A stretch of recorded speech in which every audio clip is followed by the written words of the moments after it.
A promise stronger than poverty. Chapter 1. The Choice of the Heart. Eleanor was 70 years old. She lived in a small rented apartment on the edge of Chicago with her husband, Samuel. The walls were thin, the paint was peeling, and the windows let in cold air during winter. But Eleanor had lived here for many years, and every corner of the house carried memories. Most evenings, she sat near the window, holding a cup of weak tea, staring at the street below. People passed by quickly, busy with their own lives. No one noticed the old woman behind the glass, carrying a lifetime of sacrifice in her heart. Long ago, Eleanor had made a choice that shaped her entire life.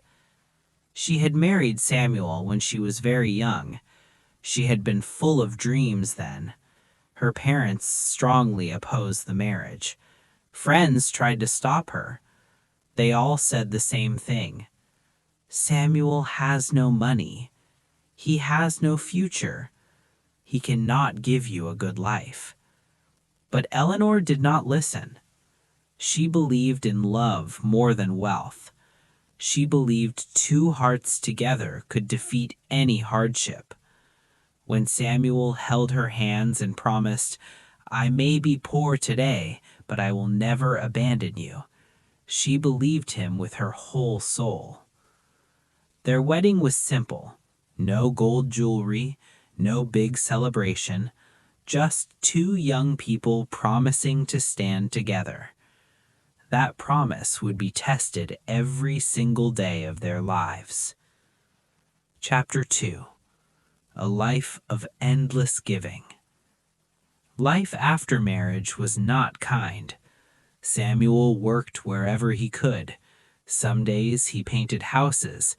Other days he loaded trucks or cleaned construction sites. His hands became rough. His shoulders bent early from carrying heavy loads. Eleanor worked too. She cleaned other people's homes, washed dishes in small restaurants, and stitched clothes late into the night. Many times her fingers bled from the needle, but she never complained. They had 3 children, 2 daughters and 1 son.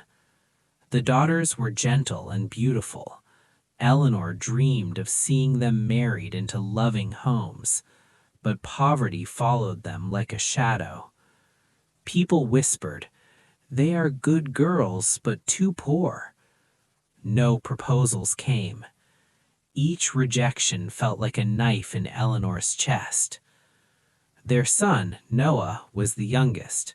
He was quiet, observant, and sensitive. He saw everything. He saw his father come home exhausted. He saw his mother counting coins again and again, trying to make them last. He saw her cry when she thought no one was watching. Chapter 3. The Weight of Shame. As years passed, the burden grew heavier.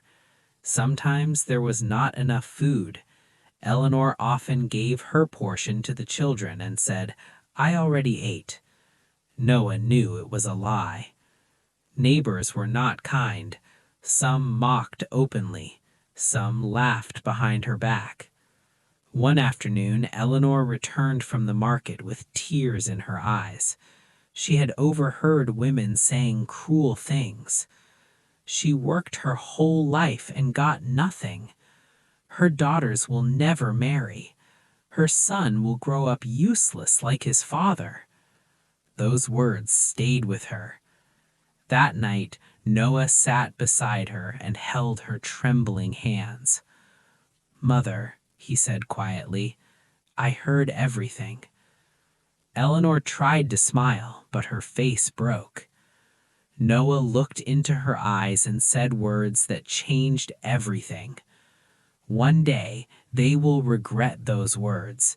I promise you, I will change our story." Samuel listened silently. His eyes were full of pain and pride. "Life is hard, son," he said. "Are you ready for that road?" Noah nodded. "I was born on it." Chapter 4. The First Struggles.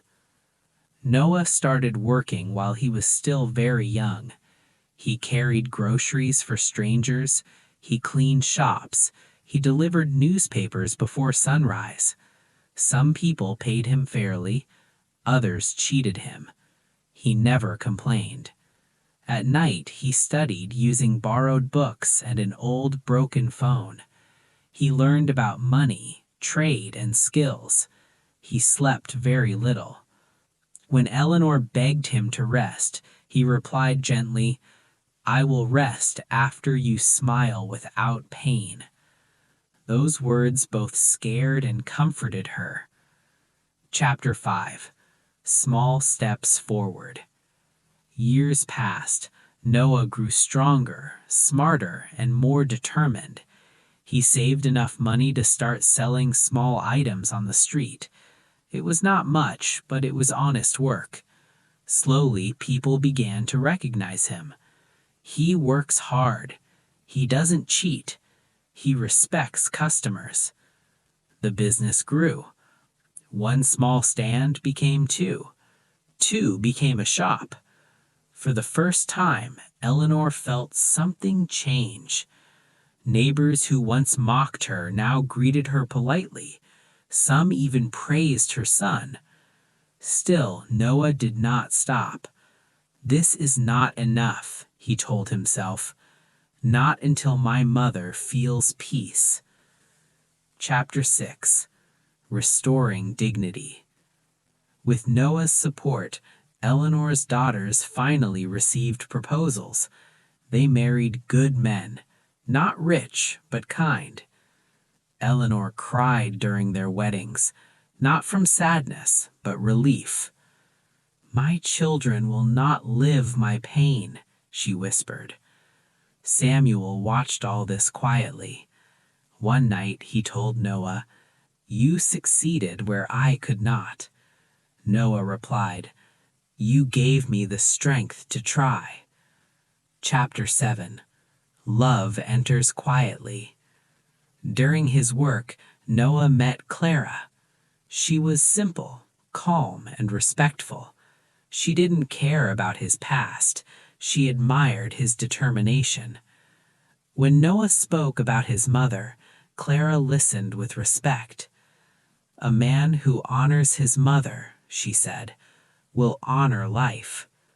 Their bond grew slowly and deeply. Eleanor noticed the change in her son. She welcomed Clara warmly. "If she gives you peace," she said, "she is a blessing." Chapter 8. The Wedding Promise. When Noah decided to marry Clara, he made one decision very clear. "This wedding will not be about showing wealth. It will be about restoring my mother's honor." He planned carefully. He invited everyone, even those who once humiliated Eleanor. On the wedding day, Eleanor walked into the hall holding Samuel's arm.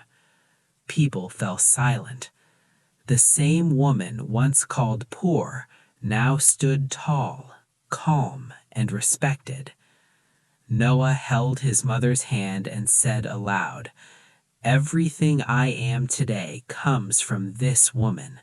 She deserves honor." Eleanor wept openly. Her pain finally found meaning. After the wedding, life became gentler. Noah's business grew into something stable. He never forgot humility. He helped others who struggled like his family once did. Clara cared for Eleanor like her own mother. Eleanor spent her days smiling, telling stories to her grandchildren, and thanking God quietly. "I am not rich," she once said, "but I am fulfilled." The 10th gift. In her final years, Eleanor's body grew weak, but her heart was light. One night she called Noah close. "You kept your promise," she whispered. "I leave this world without regret." Noah held her hand as tears fell silently. Eleanor passed away peacefully, surrounded by love, not shame. Ending. Eleanor's life was not easy, but it was meaningful. Her story teaches us this: poverty can break the body, but not the soul. Love, when carried with sacrifice, can turn pain into honor.